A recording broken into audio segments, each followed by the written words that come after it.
Olá, pessoal, bem-vindos ao quadro.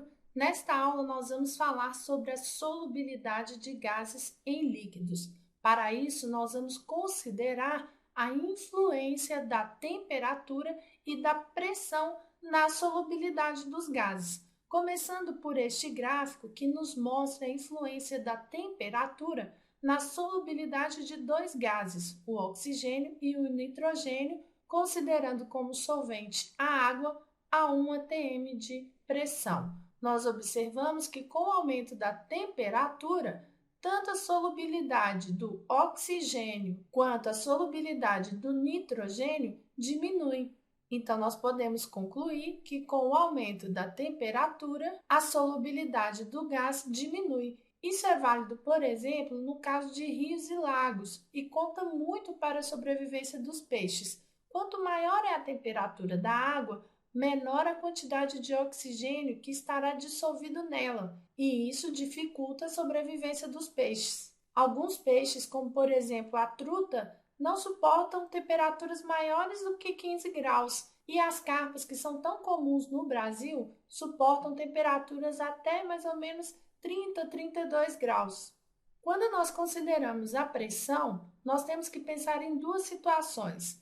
Primeiro, vamos considerar que o gás não reage com o líquido. Assim, a relação entre a solubilidade e a pressão pode ser expressa por uma lei que diz que a temperatura constante, quanto maior for a pressão, maior será a solubilidade do gás. Isso nós podemos observar neste gráfico.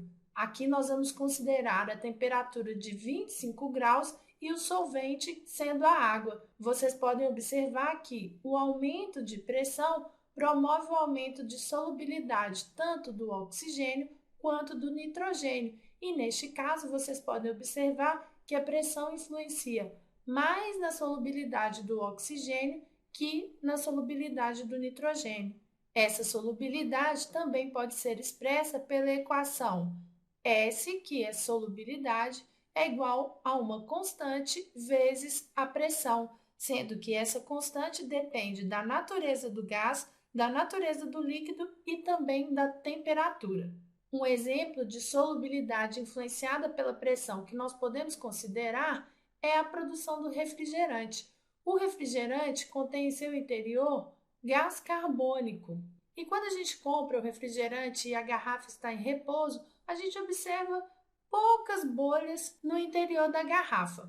Se a gente abrir essa garrafa, principalmente depois de agitar a garrafa e se o refrigerante não estiver gelado, ocorrerá o que nós podemos chamar de uma explosão de refrigerante. Ele começa a borbulhar fortemente e derrama. Por que isso ocorreu? Quando nós abrimos a garrafa, nós diminuímos a pressão no interior da garrafa.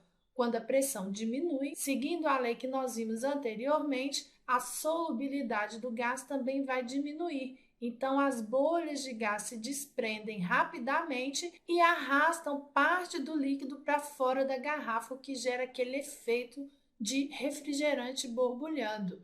Uma outra situação que nós vamos considerar é o gás que reage com o líquido, como é o caso do ácido clorídrico, que quando está dissolvido em água, reage produzindo um cátion, chamado de íon hidrônio, e o íon cloreto. Como ocorre reação do gás com a água, a influência da pressão é muito pequena e nós consideramos esse gás muito solúvel, ou seja, com uma solubilidade elevada. Para terminar a nossa aula, eu vou falar um pouquinho sobre o mergulhador.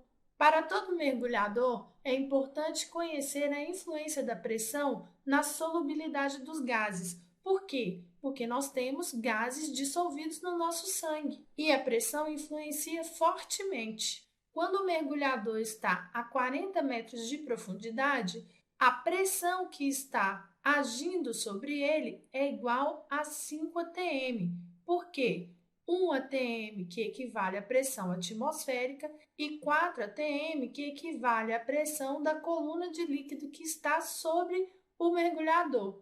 A relação da pressão com a profundidade é igual a 1 atm para cada 10 metros de profundidade, ou seja, 1 mais 4, 5 atm de pressão estão agindo sobre o mergulhador. Nessa condição, a solubilidade do gás oxigênio no sangue aumenta. Ao iniciar o procedimento de subida, se o mergulhador subir rapidamente, pode acontecer no sangue um efeito parecido com o do refrigerante. A pressão diminui bruscamente e as bolhas de oxigênio no sangue vão se formar rapidamente, e isso pode provocar muitos danos ao corpo do mergulhador, como, por exemplo, formação de microbolhas sob a superfície da pele, o que vai provocar uma coceira, que é conhecida como pulga de mergulhador, dores nas articulações, rompimento dos alvéolos no pulmão, já que as bolhas podem provocar o rompimento dos tecidos, e o mais grave é a embolia cerebral, que pode levar o mergulhador à morte